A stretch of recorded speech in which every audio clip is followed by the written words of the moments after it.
Alright, so as usual, we are just waiting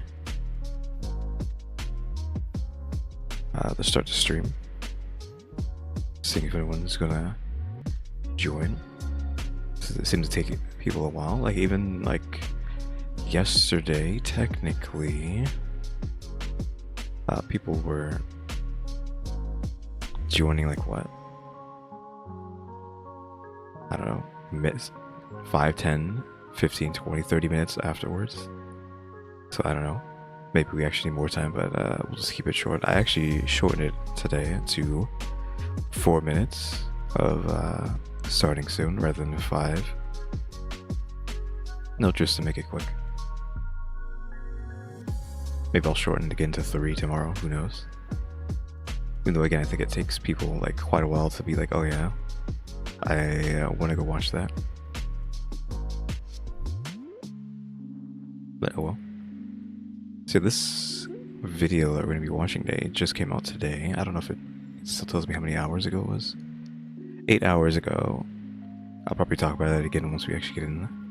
But yeah, I was hoping she would upload a video today so I would have something easy to do.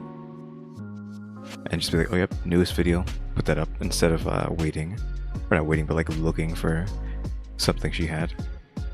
Obviously, Lizzie Masquerade hasn't got anything because I already watched his newest video the other day.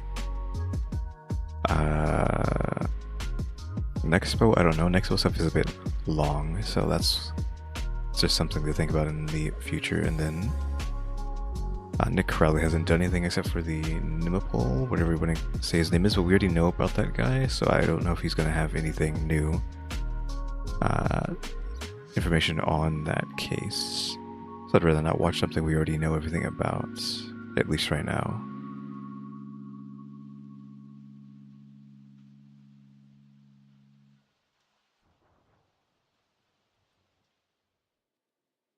A minute until we start.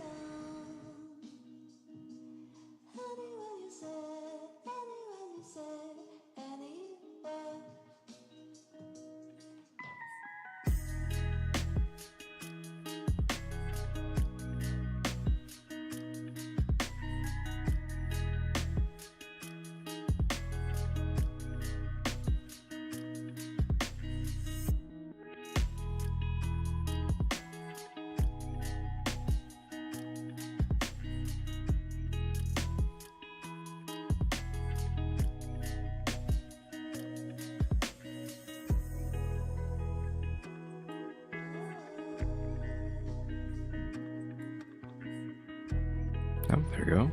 Okay, let's go ahead and start.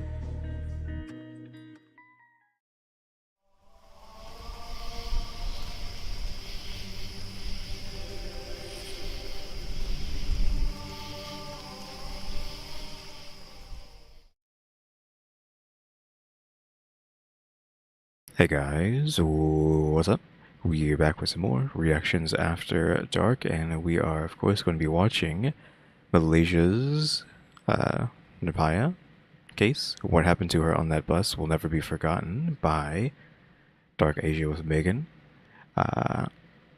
Which again, I was saying in the pre-stream that I was hoping that she would upload today so that I would have a video to do in between the like Stephanie stuff. Because obviously I typically want to do like a short video in between these long videos, so we got rewarded for that today, thankfully. But yeah, I don't know what this could be about. I'd assume like a lot of like bad stuff is going to happen here, so oof. I haven't been saying it because it's in like the thumbnail, because you can just assume. But yeah, like viewer discretion is advised, question mark. I'm assuming it's going to be pretty bad, so oof on that end. But I guess we'll see. So yeah, let's just get into it. A woman was on her way to her first day at work, excited, hopeful, dressed neatly in her favorite hijab, but she never made it. Hours later, her body was found, naked, bruised, and abandoned at a construction site. Okay, so she was deleted, What unfortunately. happened in those missing hours would uncover one of the most horrifying crimes in Malaysia's history. This is a case that left Malaysia stunned. Some even call it Malaysia's Nirbhaya case, a reference to India's infamous 2012 bus rape murder that sparked international outrage. But this one happened long before that. This is the case of Nur Suzaili Mukhtar. Okay, so this was essentially what I was assuming that the case was going to be about, unfortunately. It was October. You know, her being assaulted and then deleted. I don't know if we can say killed you. I guess it doesn't really matter, right? Maybe I should just say whatever I want. But yeah, assaulted and killed. I mean, like, what else could you think of when you hear like the title for this video, right? October 7th, 2000. A bus rolled down a quiet road in Selangor, Malaysia. To most, Wait, did you say the case was, or not the case, but what happened in India was 2012, question mark? This happened even before whatever they were referencing? So I guess, yeah, 2012 it says. it looked like any other day. So this happened before the Indian thing, but then they retroactively referred to this like, or like referred to this like the Indian one? But four people on the street noticed something deeply disturbing. Inside the bus, through the window, they saw a woman, half naked, panicked, struggling, clearly in distress. She was trying to get help. Immediately, the four of them sprang into action. One of them, Divan, just 18 at the time, got on his bicycle and pedaled as fast as he could. Another was on a motorcycle. The other two were older, one in his 50s, and the last a local driving school instructor. As they chased the bus, they could hear the driver yelling at them, shouting at them to stop following, to leave him alone. But they didn't stop. They kept going, following the bus through Taman Ciliung, then turning down Jalan Sambao. At one point, the driver reversed the vehicle abruptly, then sped off again back toward Taman Ciliung, driving fast and erratic. Eventually, the bus disappeared into a secluded area. Okay, so is the bus driver in on it, or is he being held hostage, question mark? The group couldn't keep up. Later that same day, in the afternoon, a passerby stumbled upon something horrifying at a construction site in a quiet part of Taman Bukit Tinggi. There, lying naked in the dirt, was the body of a young woman. Her body had been brutalized. The autopsy later revealed 44 separate injuries. Her neck was broken, deep, long bruises wrapped around her throat, clear signs of strangulation. There were also traces of semen found in both her genital and anal areas. The evidence was undeniable. She had been sexually assaulted, then murdered. Eventually, police were able to identify her. Her name was Nur Suzaili Mukhtar. She was just 24 years old. So who was Nur? How did she end up in such a terrifying situation? And who was the man behind it all? Let's take a step back and look at Nur's life before the tragedy. Okay, was the man behind it? Are we saying the bus driver did this? Well, the bus driver had this happen, made this happen. Since, like, I don't, like, we're saying multiple people did this, right? Not just one person. I mean, obviously multiple people had to do it, so. Her name was Nur Suzaili Mukhtar. She was born in Kangar, Perlis, the third of four siblings, and the only daughter in the family. Naturally, everyone doted on her. Her parents, Mukhtar Ibrahim, 72, and Harrison Hussein, 68, did everything they could to give Nur the best life possible. They respected her space, supported her dreams, and encouraged her studies. Nur wasn't the type to waste time. She was focused, driven, and had a clear goal in mind from a young age. She wanted to become a computer engineer. She was known for the dimple on her cheek, her warm smile, and her deep love of science. It wasn't long before her hard work paid off. Noor earned a place at De Montfort University in the United Kingdom, where she studied computer science. Her friends there called her Susie. She was outgoing, friendly, and the kind of person you instantly liked, someone who'd become your friend just from a simple hello. And after all that effort, Noor finally landed her dream job. She received an offer to work as a computer engineer at Pantai Medical Center in Klang. She was thrilled, so much so that she couldn't sleep the night before her first day. Her parents and brothers were just as excited. The little girl who had spent years chasing her dream was finally making it real. I feel like you just like everybody would be pretty nervous, right? the first day of like work, or even like more specifically, first day of your dream job? That day was October 7th, 2000. Noor woke up early, said her morning prayer, and did some quick chores before getting dressed. She chose a modest top and skirt paired with her favorite hijab. It wasn't anything fancy, but she looked neat, graceful, and proud, ready to step into a new chapter. Or you saying she didn't even get to go to like her dream job? At around 7:30 a.m., Noor left her rented house in Kampung Baru, heading toward her new workplace. It wasn't far, just a short bus ride followed by a walk. Like many others, she boarded the Express Kiara bus, registration number WE4256, which ran the Kuala Lumpur to Port Klang route. And at first, everything seemed normal. There were several other passengers on board. The bus made its usual stops, picking up and dropping off commuters. Over time, the passengers trickled off until only 2 people left, Noor and a man of Bangladeshi nationality. Okay, so 2 people left plus the bus driver, so there's less people than I would have thought. I thought there was like a lot of people here. It's just these. Well, we are assuming 3 people. So you're saying 2, but I'm assuming 3 because of the bus driver himself. Then, that man got off too. Okay, so no, it's just her and the bus driver. Now, Noor was alone, sitting quietly, scrolling through her phone, probably daydreaming about her first day. Excited, maybe even a little nervous. She had no idea that her life was about to take a horrifying turn. Because the man driving the bus, Mohammed Hanafi Abdul Rahman, had been watching her. He kept glancing back, biting his lip, not out of dryness or habit, but to suppress something rising inside him. Lust. It started with a look, then a thought, then something darker. He stared at Noor like she was no longer a passenger, but prey. He lost the fight with his conscience. Instead of stopping near Pantai Medical Center, where Noor was supposed to get off for work, he changed the route. The bus veered away from the familiar path and turned onto Jalan Bukit Tinggi, a quieter, more secluded road. Like, how are you? I don't know. So in control of yourself that you're just like, okay, I'm just going to, you know, see a woman and be like, okay, I got to do all this bad stuff, right? And then you veer off of your job, like you just quit your job basically mid shift and just go out into the middle of nowhere, or try to go out in the middle of nowhere, and what have you. I don't know. At first, Noor didn't notice. Maybe she thought the route had changed due to traffic. But soon, the unfamiliar turns made her uneasy. Something wasn't right. She tried to stay calm. Maybe there was a reason. But when her eyes met the driver's in the rearview mirror, a chill ran down her spine. His gaze wasn't normal. It was predatory. Noor stood up from her seat, trying to act casual. Like I was trying to say earlier, but I just want to say he is an animal, right? It seems like he's just like an animal. How did he even land this job? And how long has he had the job? If he is just such,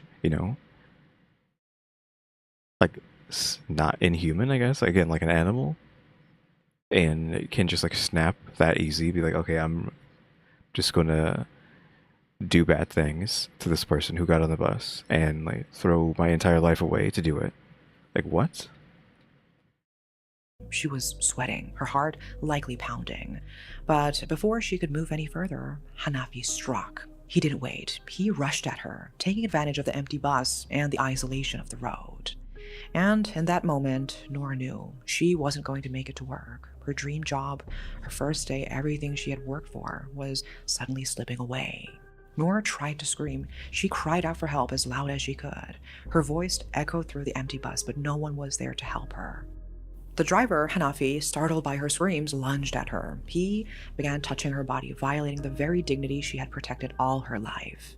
She fought back. She resisted. She pounded her fist against the windows, hoping anyone might see what was happening. He beat her, striking her down to silence her. What happened next only took minutes, but for Noor it must have felt like hours. An endless nightmare playing out in a space meant to be safe.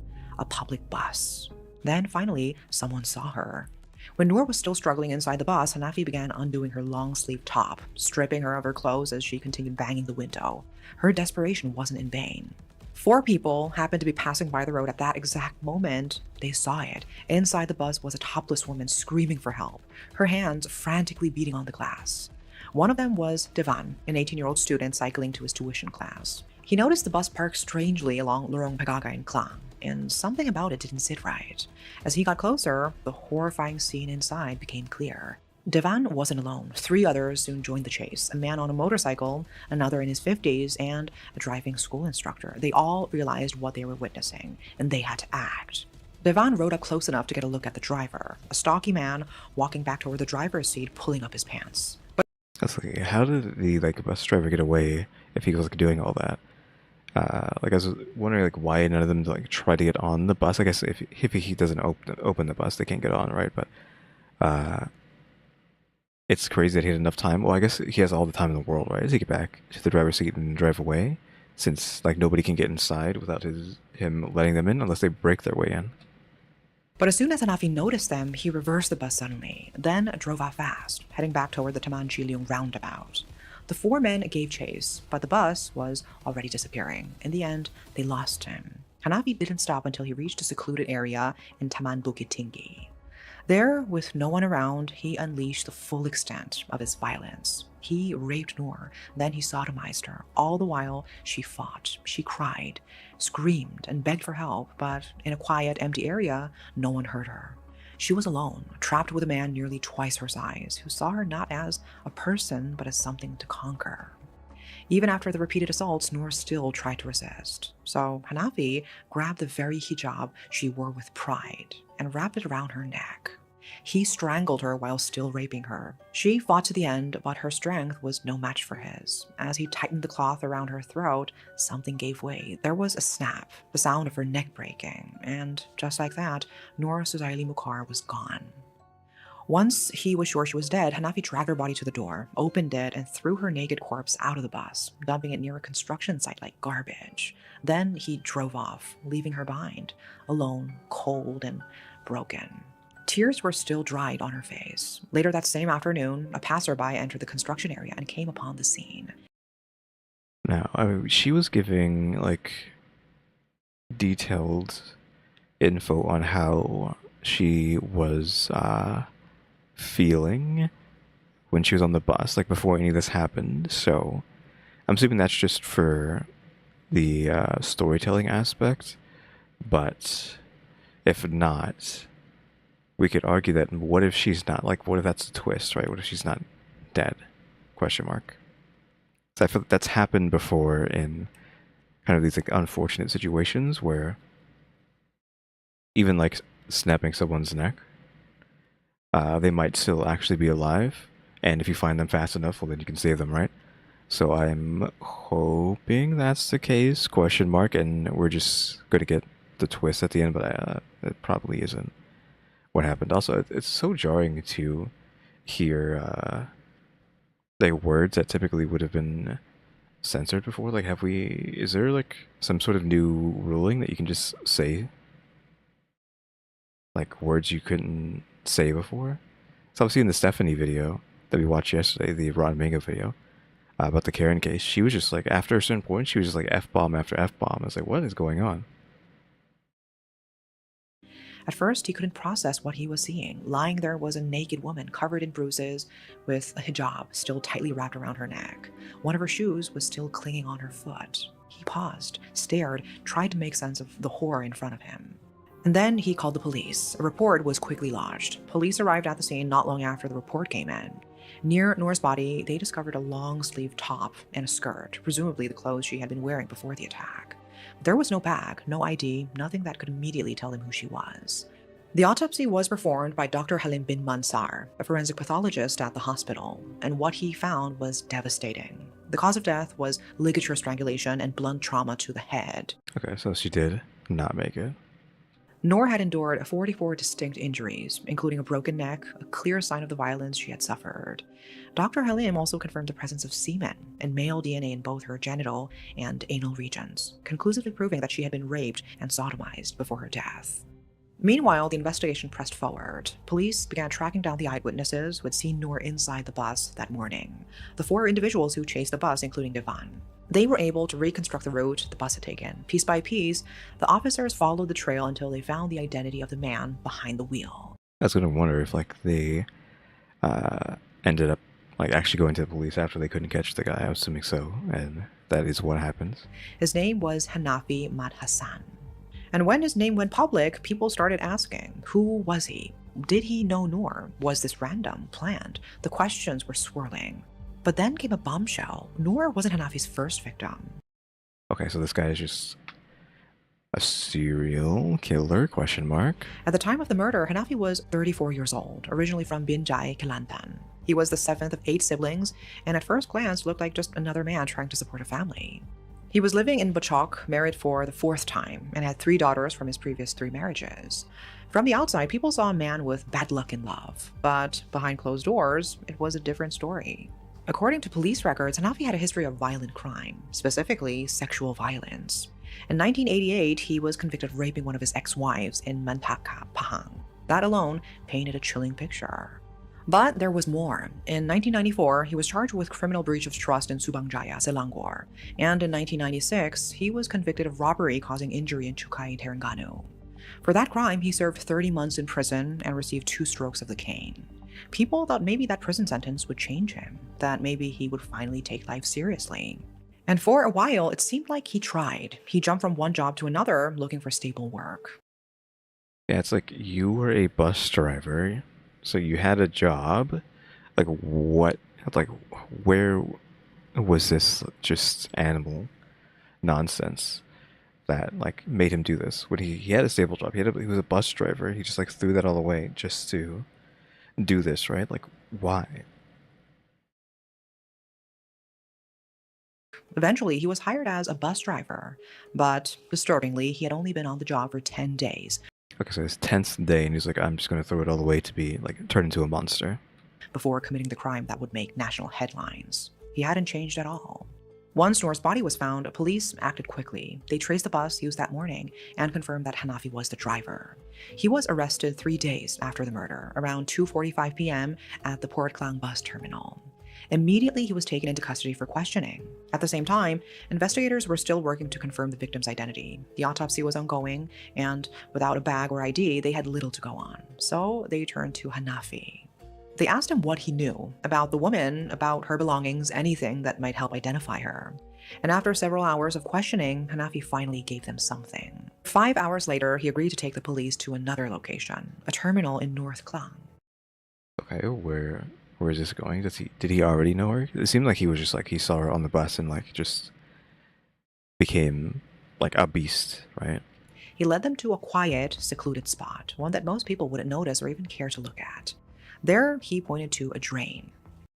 Okay, don't tell me there's like just infinite amount of bodies in that drain, because why would he just pitch her in the like middle of nowhere if he has like a drain that he's been doing this for a while, but maybe it's actually just where he lives, question mark? I don't know. Inside the drain, police found what he had discarded. Oh, okay. He just threw her stuff down there. Bag. Inside were makeup items, personal belongings, and most importantly, identification documents. It was now official. The woman brutally raped, strangled, and dumped at a construction site was 24-year-old Noor Susaili Mukhtar. Once Noor's identity was confirmed, her body was released to the family. Her parents, her brothers, extended family, everyone broke down. Her return wasn't the way anyone had imagined. The daughter, who had gone off to start her dream job, was now being laid to rest. A burial ceremony was held in Kangar Perlis, Noor's hometown. Friends, relatives, neighbors all came to mourn. Prayers were said, tears were shed. The entire community stood still that day, remembering a young woman who had done everything right, but still became the victim of something so wrong. Meanwhile, police were preparing to bring Hanafi Madhassan to court. The first trial was set for November 1st, 2000. Okay, like what is going to happen to this guy? Hopefully, let's just say it's like death, right? Even though it's like harsh, but because the story, I mean, we know like the backstory, so it's like it's even worse, right? Because she was killed literally on her first day of work at the job that she had wanted, possibly for her entire life, her dream job, right? And yet she didn't even get to work her dream job. Like all that's wasted because of this guy just, I don't know, raged out for no reason. Witnesses were summoned to give their accounts of what they had seen: the four who chased the bus, forensic specialists, and others tied to the investigation. During initial interrogations, Hanafi confessed that he raped Noor because he claimed he couldn't resist the urge after seeing her smile and beauty. Let that sink in. Noor did nothing. She boarded the bus, sat quietly, smiled, maybe out of politeness. And for that, this man decided she was his to take. On the basis of his confession and mounting evidence, Hanafi, then 34 years old, was formally charged with both rape and murder. Under Malaysian law at the time, murder carried a mandatory death sentence, and rape can bring up to 20 years in prison along with. Okay, so 20 years plus death. Caning, I don't know what it is. I'm just assuming that it was like you get hit with a cane. And like he got hit with the one twice before, so I'm assuming it's just like probably like to the back, like you're taking lashes instead. But instead of lashes, it's being caned. With caning. His defense team tried to argue his innocence, claiming he didn't commit the murder, that he wasn't responsible. We're just making stuff up now. How about no?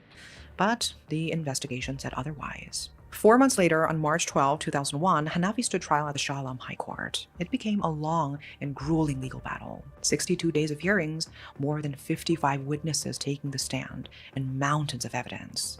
Among the most damning was the forensic DNA report. The semen recovered from Noor's body matched Hanafi's DNA exactly. There was no question, it was him. In fact, the evidence was so overwhelming that at one point, even Hanafi's lawyer reportedly considered withdrawing from the case. Oof. How often did that happen where lawyers like, man, like this guy did this thing so badly that it was like a waste of my time trying to defend them. Like not even out of like, wow, my defendant is just so evil, I'm just going to bail. No, it's just like, wow, like they have so much evidence, I can't fight against this. Despite everything laid out in front of him, he kept denying. He claimed he never raped or killed Noor. He admitted, yes, he was the bus driver that morning. He acknowledged picking up a woman whom he said told him she was heading to a medical center in Klang, but insisted she got off the bus before reaching her stop. And then came his twist. He claimed that Noor wasn't the last passenger, but rather a male acquaintance boarded after her. Okay, now we're just saying someone else did it. I'm assuming back in 2000, we didn't have cameras on the bus, because I feel like now we have cameras, or like for years and years, maybe even decades, we've had cameras on the bus. But maybe it's just they were behind back in 2000 on doing that. He said he was chatting with this so-called acquaintance when he almost hit a cyclist, referring to Divan, the teenage witness who had chased the bus. According to Hanafi, the group of men seen chasing him were holding iron rods and sticks, and he only fled because he feared for his life.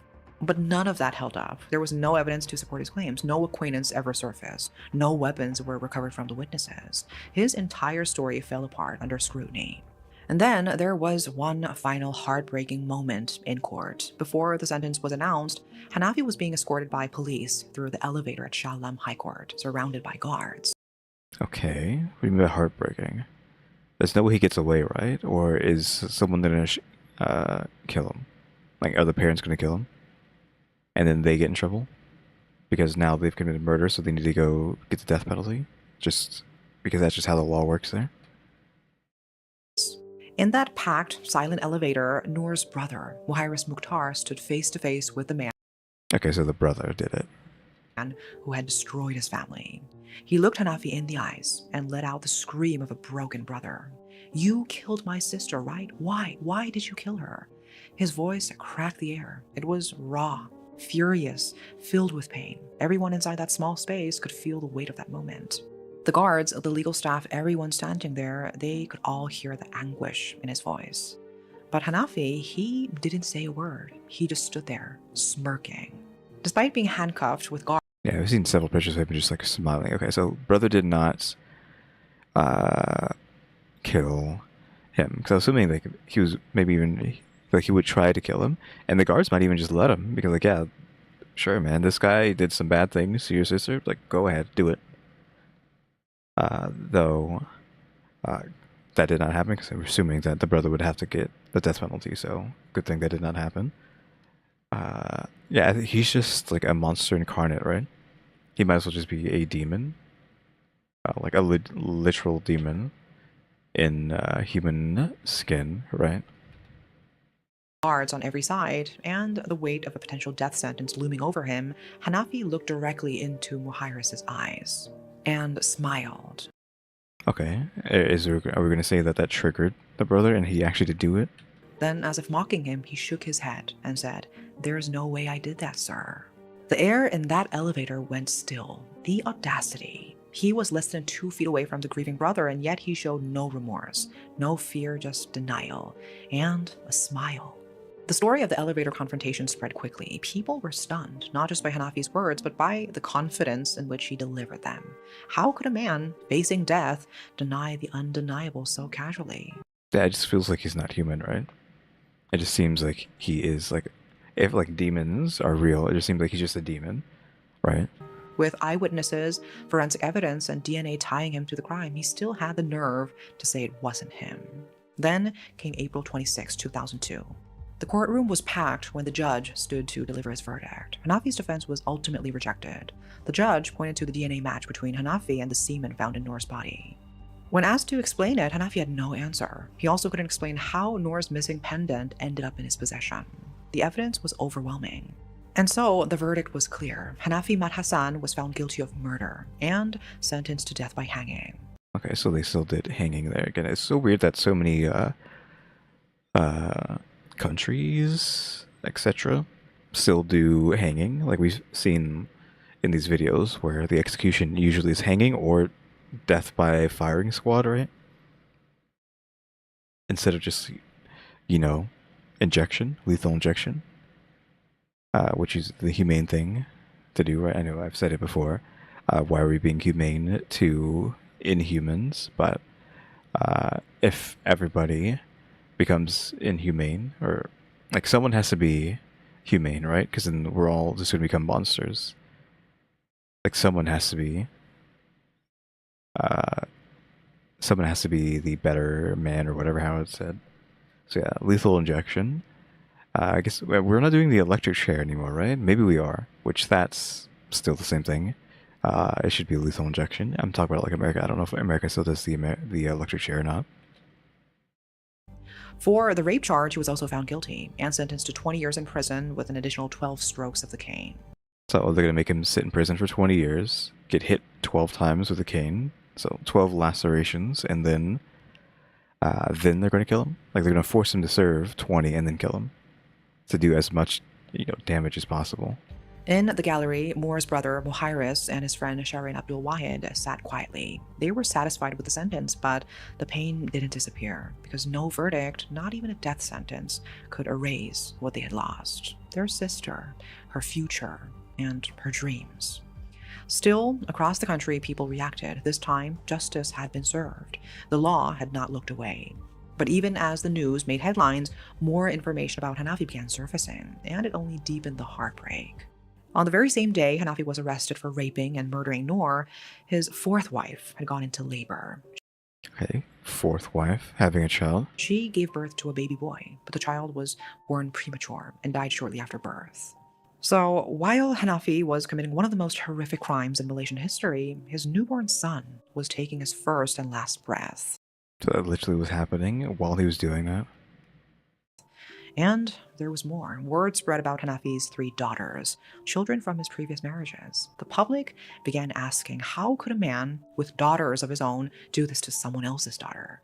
What was going through his mind when he chose to assault, rape, and kill an innocent woman while knowing what it meant to be a father? One of Hanafi's ex-wives later came forward and broke her silence. She said she'd never wanted her children to know the truth about the case, that it had tarnished her family's name, something she would never be able to fully escape. And when asked about her thoughts on Hanafi's sentencing, she said simply, he should be put to death quickly for what he did to that woman. Even his own mother, then 80 years old, was devastated when she learned of her son's crimes, but she didn't defend him.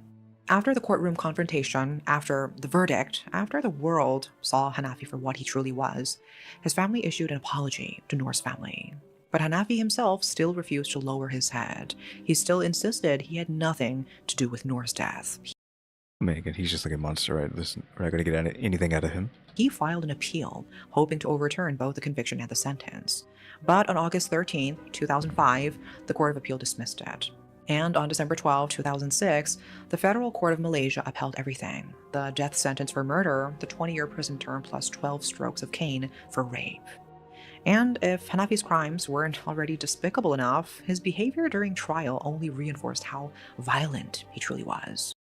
So that went through in 2006? Question mark? Because I don't know if they're actually going to go through with the 20 years. Because they are going to do that. That means he might still be alive now, but maybe like next year his sentence will be over, and then they'll give him the death sentence? Question mark. Every time reporters gathered outside the courtroom trying to capture images of the man at the center of Malaysia's most shocking case, Hanafi lashed out. He kicked, punched, and assaulted journalists just for taking his picture. He didn't act like a man fighting for his life. He acted like a man who had nothing left to lose. With the courts rejecting his appeals, Hanafi had only one path left: a royal pardon from the Sultan of Selangor. How would he even get that? Like, what is going on here? But that too was denied. His fate was sealed. He would now die by hanging. And then on December 19, 2008, 8 years after Noor's life was taken, Hanafi Mat Hassan was hanged at dawn in I'm just like waiting for that ad to go away. So they didn't wait for the 20. They just did it pretty quickly. Kajang prison. His body was sent to Kajang Hospital for a confirmation of death, and then returned to his family. He was buried in his hometown of Binjai, Kelantan, at the Kampung Kubur Datu Cemetery. From the very beginning, this case shook the country. News headlines, TV segments, and radio call-ins were all filled with outrage. Even Prime Minister Mahathir Mohamad publicly condemned the crime. It also led to conversations. How could this happen on a public bus? People began calling for safety reforms, such as banning tinted bus windows, which prevented outsiders from seeing what was happening inside. The thinking was simple: if Noor had been more visible, maybe someone could have stepped in sooner. Yeah, I forgot that buses were kind of like that. Are they still like that? I feel like buses do still have that. Or like when I was taking buses all the time, they did have the like pictures on the outside of the window, so you couldn't really see in, but obviously you could see out. I feel like they still do that. I don't know. And again, like I was saying, I could have sworn buses had, cameras in them, 20 years ago, and this was slightly over 20 years. I'm just saying, assuming maybe the technology wasn't there in Malaysia yet. So in like 2000, the buses didn't have cameras. Like I don't know how long it took for them to get cameras inside of them. Like maybe it was a few years, maybe it wasn't until like the 2010s. I don't know. I would assume something like this would, in fact, cause them to start putting cameras in the buses or something, right? A black box? I don't know. Around the same time, another rape murder, the case of Noor Shuhada Barak, rocked the country again, only fueling public outrage. Women's rights groups also used the case to demand tougher rape laws and better protection for women, especially on public transport. And there were serious discussions about barring convicted criminals, especially sex offenders, from working in jobs like public transportation, not to discriminate, but as a basic safety measure. Justice was served, but the questions and pain from Noor's case haven't gone away. She didn't break the law. She didn't take risks. She was doing what millions of women do every day: going to work, chasing a future, getting on a bus home. But the person behind the wheel that day had a serious criminal record. And Again, I'm wondering if this did, in fact, change how buses worked over there, and if any new laws got put into place. 'Cause it seems like a lot of times these things, like bad things happen, and then a lot of new laws get put into place to try to stop that. yet he was hired, trusted, put in a position of power over passengers like Noor. And so she ended up a victim. So let's think about this question before we go. How does someone with that kind of history end up responsible for the safety of others? What checks failed? Who looked the other way? How do we build a society where doing everything right is enough to keep someone safe? Let me know your thoughts below, and that is all for today. Thanks for watching. And so that was that video, of course. Figured it was going to be pretty messed up from just like the title alone. You kind of just assume what happens from just the title, and in fact that is what happened, but didn't expect the guy to just be a ravenous monster, it seems. Like, again, I wonder if this did, in fact, put in new laws and regulations, and if they upgraded all their buses to have cameras, or maybe even like a black box or something, right? Something to try to stop this kind of stuff from happening. Because I feel like over here, like, around that time, buses already had cameras and stuff like that and whatnot, so I just wonder how long it took Malaysia to get the same kind of, like, tech. I don't know. But yeah, that is going to be it for today. Tomorrow, I don't know what it'll be. Maybe it will be the final episode 4 case for the Karen Reed case. I'm assuming that'll be what it is, and then whatever will come after that, and then maybe we can do an older video, maybe the newer Rotten Bagel video or the Parasite video, because that is still something I know people will not see, so maybe I'll watch the Parasite video. What would that be, like 1, 2, 3, 3 days from now? Question mark. We'll see if that's what ends up happening. But yeah, guys, thanks for watching. Remember to buy my stickers, or think about becoming a member, subscribe, become a subscriber. Thanks for working on watch time and subscribers. And shout out to the members, EmmyStarr, RaleyDrew, and alexgkiller 880. But yeah, guys, thanks for watching. Tune into the next episode. Like, subscribe, comment. You know the do. See ya.